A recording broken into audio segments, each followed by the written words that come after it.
Water. 2 hydrogen atoms plus 1 oxygen atom, linked together to form one of the strangest, most pervasive, most essential substances on this planet. Hydrogen, gaseous and highly flammable. Oxygen, gaseous and essential in our blood and brains. When holding hands in the right numbers, these elements become life-sustaining liquid, unless it's cold. Then they regiment themselves into billions of ornate crystals. Or, if it's warm, then they float up into billowing clouds to recongregate until they fall back down in vast armies. This liquid refreshes. This liquid destroys. When pressurized, it can cut through slabs of stone like a child's finger through cake. It flies. It falls. It freezes. It can be as still and beautiful as heaven's mirror. It can rage, terrifying even the most powerful nations. It cuts canyons and smashes cities. It soothes a dry mouth. It never stops moving, flying, freezing, thawing, falling, pooling, and flying again. So she waits, she waits.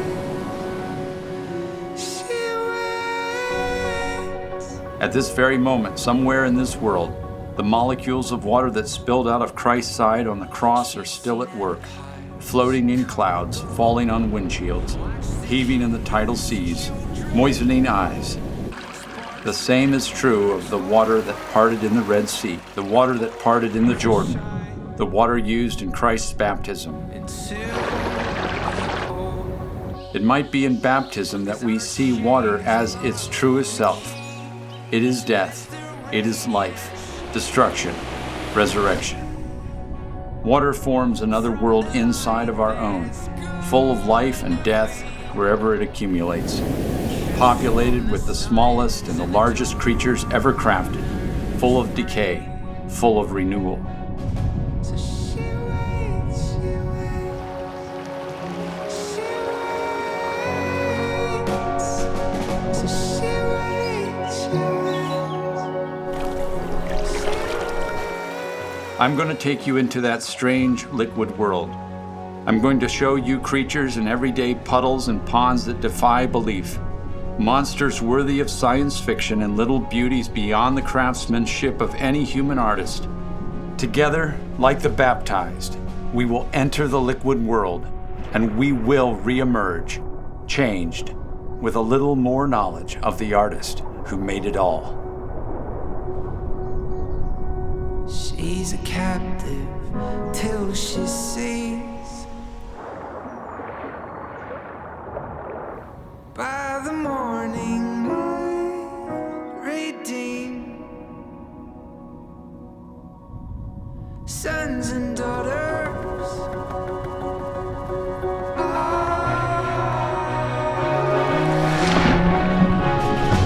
She waits, she waits. She waits. She waits, she waits. She waits. She waits.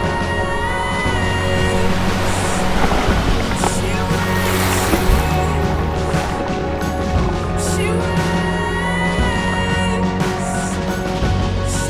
waits. She waits. It's been a long time coming, but she hopes and she hopes for it. It's been a long time coming, but she hopes and she hopes for it. The island of Oahu. This is the home of Pearl Harbor, Diamond Head Crater, and Hawaii's capital city of Honolulu. Surfers know this place because of its iconic North Shore, where epic waves roll with thunder worthy of the volcanoes that first spat these islands up from the ocean floor and are still spitting lava today. But we're not here for the sunny beaches or the surfing or the lava. This chain of islands in the middle of the Pacific Ocean is host to around 7,000 marine species, not only on the coral reef, but in the near shore waters as well.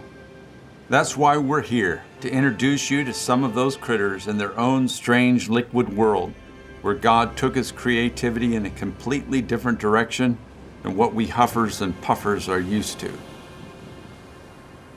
I teach a marine biology course at New St. Andrews College, but I still need to go back to school for this film. Scuba school. And Oahu is a great place for a blundering terrestrial like me to learn to scuba dive. I don't want to just sit back and narrate over pretty pictures.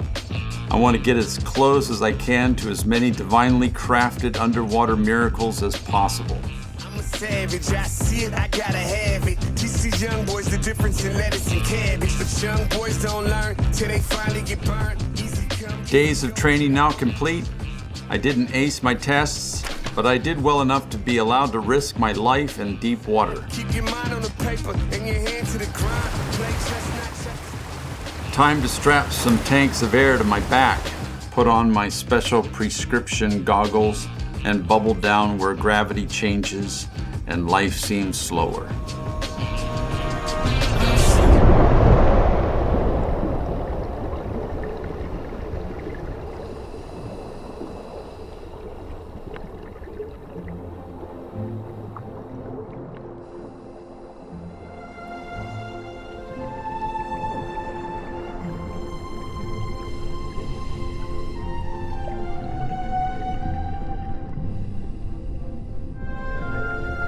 Here, fishy, fishy, fishy.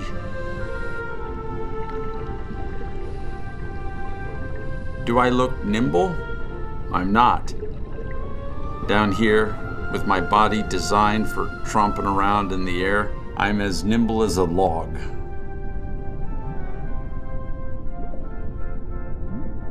Hello, friend. I love turtles. Their eyes, their beaks, their scales like tiles on a fancy floor. What hilarious cartoon characters they are. And what a fantastic cartoonist God is. I think I fit right in with these beauties. Clearly, they accept me as one of their own.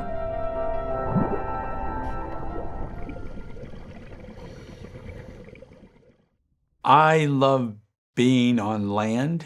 I feel much more at home. I feel like this is my habitat.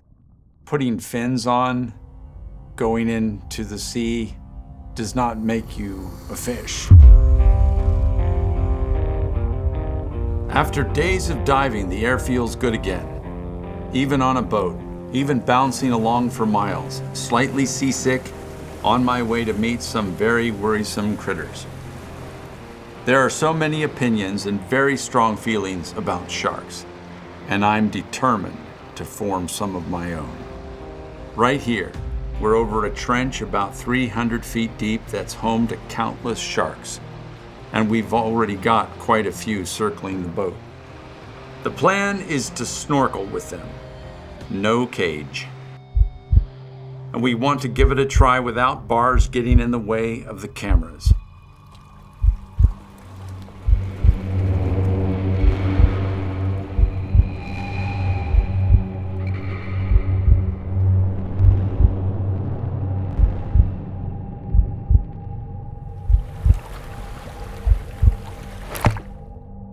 So, here are the rules.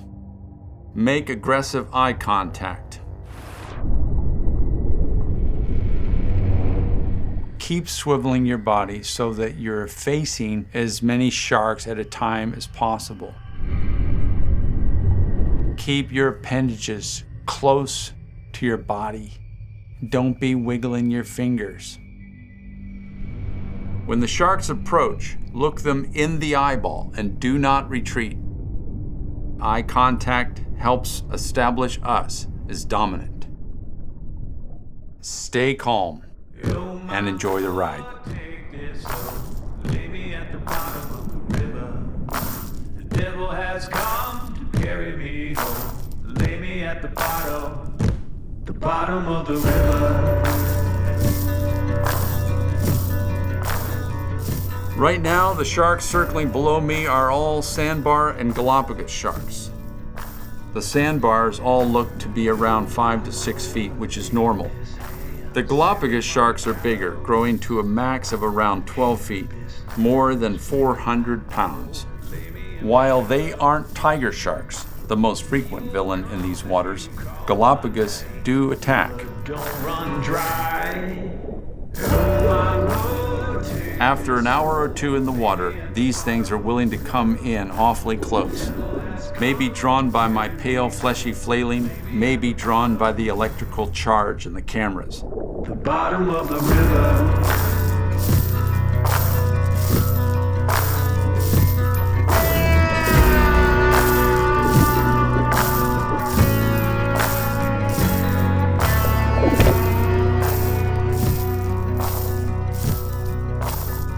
Many people have asked why we got in that water with sharks, especially without a cage. The thing is, they're amazing.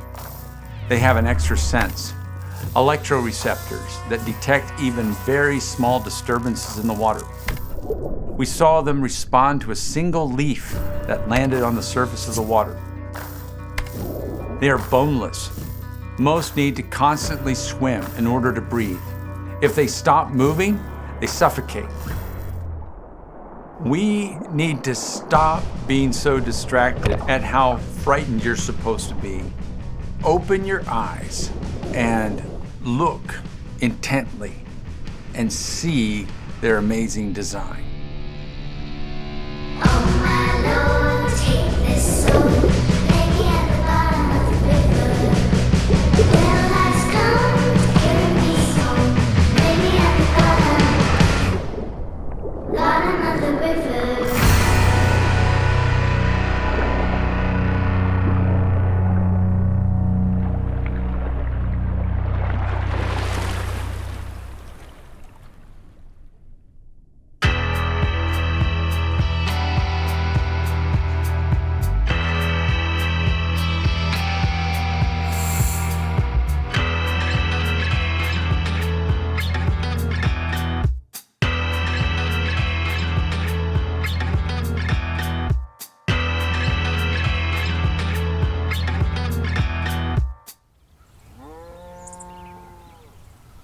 Now that I'm a certified diver, I wanted to bring those skills back home. Time to see my favorite muddy ponds from the inside.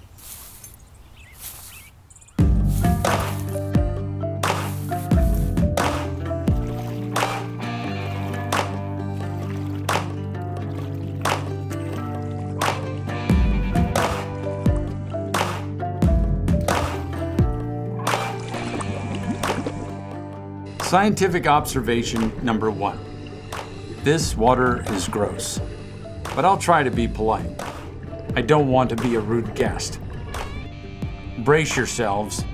A pond can look pretty from above, but down below, God has placed creatures that could star in horror movies. Horror movies for small amphibians. Meet the giant water bug. Some can reach 4 inches long. This one looks just under 2 inches. But don't underestimate him. He eats frogs and fish and salamanders and anything else he can get a hold of. In fact, one of these guys can take down and eat prey up to 50 times its own size. That's like me snacking on an elephant. This young Pacific chorus frog still has its tadpole tail. But the water bug doesn't have any age requirements. It might have escaped, but the water bug injected it with liquefying enzymes. To survive, that bleeding will have to stop. But even though that frog is wounded, the water bug is an ambush predator. Rather than chasing down weakened prey, the bug chooses to wait.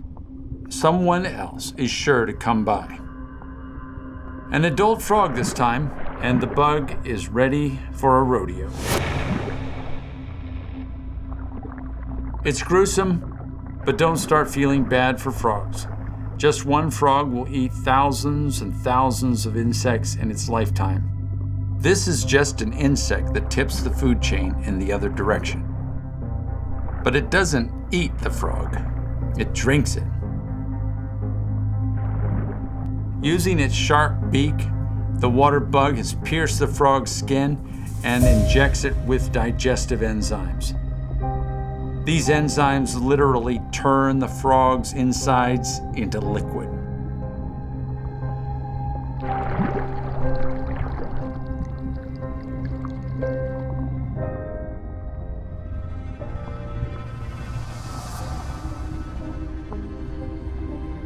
The bug then waits until the frog has turned into an amphibian-flavored Capri Sun, a frog-shaped juice box.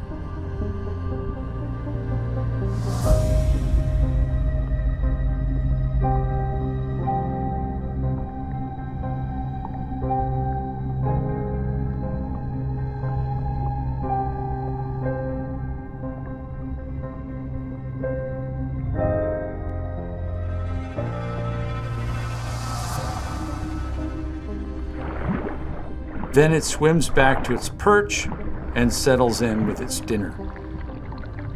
Using that sharp beak once more, the water bug slurps up its dinner and lets the empty skin sink to the bottom. When we see in Isaiah 11 that the lion will lie down with the lamb, child will play by the cobra's den, we see that all of creation is going to be redeemed. And that means some of the greatest threats that we see in the animal kingdom, whether it's land animals like grizzly bears and polar bears that can be pretty cranky, and a number of sea creatures that can be very dangerous, they're going to be redeemed. And that will be a glorious state. And they can be redeemed without becoming tame. I'm not even going to try to guess what it's going to be like, but it's going to be glorious.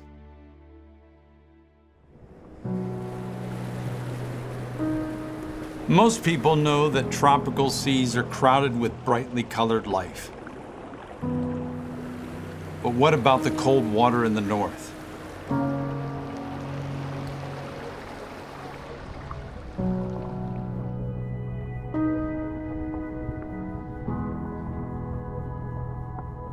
The colors are different. Some of the shapes are different, but life is very much here. So is death, which is what feeds the many smaller creatures. See these barnacles sweeping the water for food? They are cleaning up the decay, sweeping up the death, and making it useful again. In this underwater world, nothing goes to waste. Scuba diving has only become possible relatively recently. What should we think of God when we discover that for thousands of years, He has been filling the coldest, darkest, most inaccessible parts of this globe with millions of startling life stories and creatures that truly please Him. Creatures He provides for, just like He provides for us. Sea stars and sea cucumbers, busy little red rock crabs snatching and eating particles from the water, simple dock shrimp working in the sand. Look at an egg-yolk jellyfish and know that they were pleasing God for centuries before man ever met one. With a mild sting, they're perfect turtle snacks, and they often end up with passengers, carrying little crabs and crustaceans for miles through the open ocean. How many jellyfish adventures has God told that only He will ever know? How many little chubby squid have puffed out how many little clouds of ink at annoying intruders? How many giant plumose anemones, some more than 3 feet tall, have arranged themselves in how many cold, otherworldly gardens?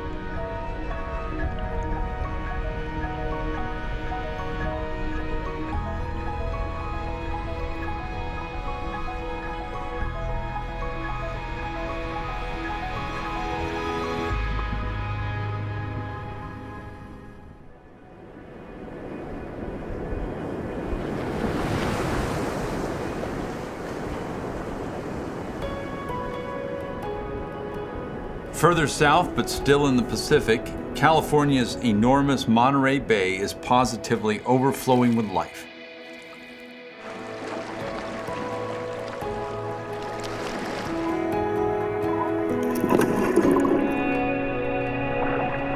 These California sea lions are graceful, friendly, and wicked fast. The fastest of any seal or sea lion. Even when weighing more than 800 pounds, about the same as a small horse, they can reach swimming speeds of 25 miles per hour, and the water enables them to twist and change direction much faster than any land animal, which is handy when you're a great white shark's favorite meal.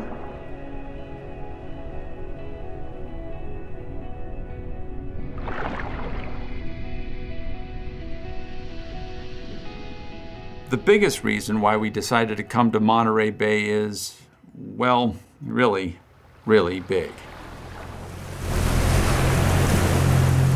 This is humpback whale territory, and I've always wanted to see one of those huge aquatic mammals breach. When a dolphin jumps, I can kind of relate. I mean, it's far more athletic than I am, but it's not that much bigger than me. But a large humpback weighs more than 60,000 pounds, and they're famous for launching themselves. The physics behind something that size jumping out of the water are well beyond me.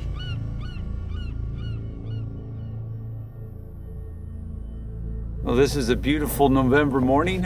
We're out on Monterey Bay. We're looking for humpback whales. Most of them have gone south for the winter, but there's a few that hang out all winter long.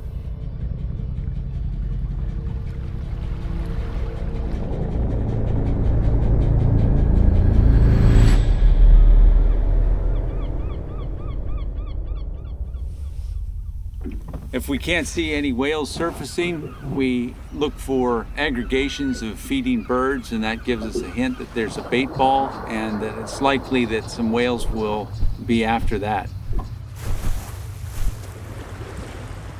Here we go. Look at that massive spine humping up under a small dorsal fin. That's what these animals do before they dive. A powerful tail, more than 15 feet across, casually flips up and slaps the water. And it's gone, back down into the liquid world where even 30 tons can disappear and move with grace. At least we saw one.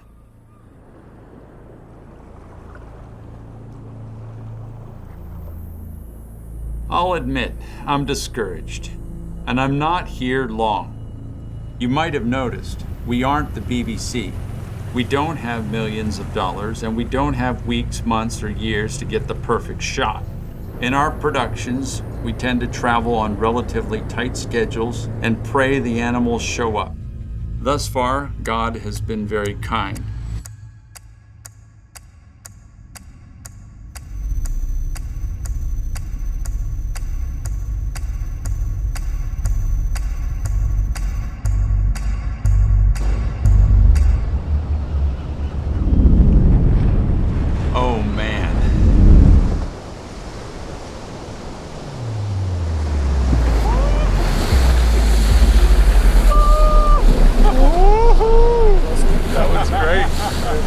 Yeah, that was great. Did you get it, Dave? Yeah, baby! You framed it and everything? That impact sounded like a bomb. Take another look. This whale gets its entire body and half of its tail into the air. It's longer than a school bus and weighs as much as 3. And no one can tell me why this guy would bother burning so much energy doing something so incredibly difficult.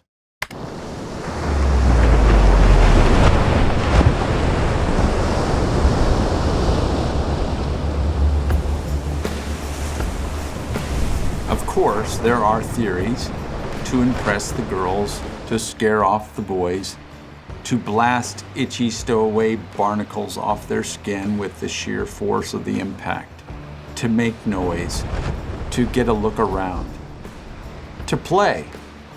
That's the theory that resonates with me. Basically, they launch for the fun of it, for joy, for the very same joy that a toddler gets splashing around in a pool, or that we get from doing a cannonball that makes the biggest splash. And if it happens to peel the barnacles off and impresses the girls, so be it.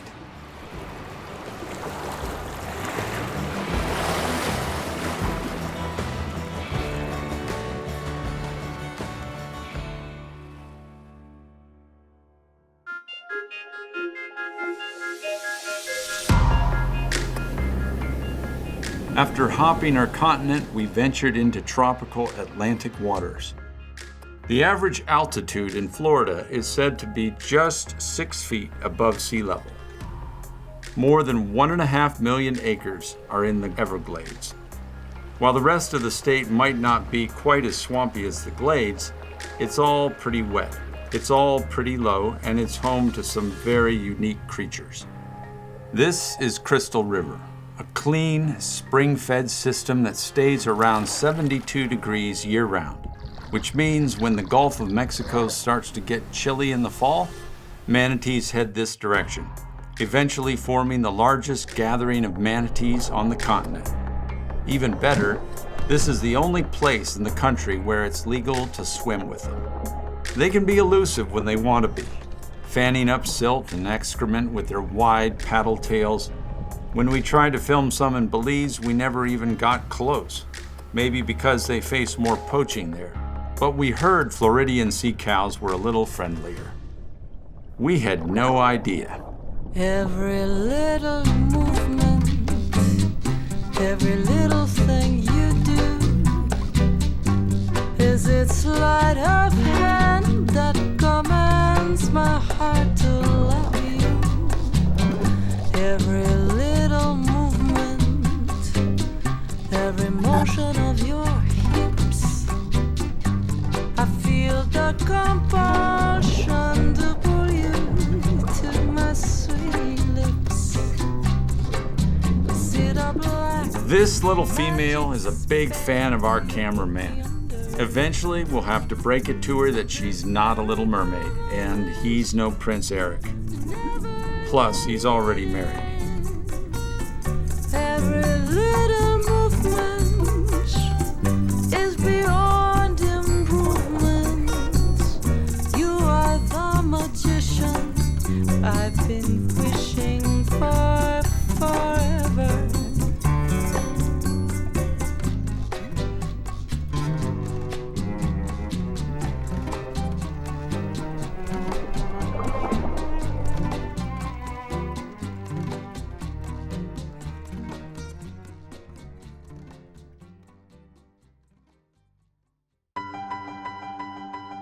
One artist invented water. He invented the molecular structure, hydraulics, the water cycle, and then he invented every liquid habitat and ecosystem that has ever existed. Rivers, lakes, ponds, deep and shallow seas, estuaries. He uses water to sustain us. He uses the waters of baptism to mark us as his own. And he fills every inch of it with life, with death, and perpetual renewal. This truly is our Father's world, and he's hidden mysteries and treasures, tragedies and comedies in every single corner of it. I have seen some amazing things, but I've barely scratched the surface of the water.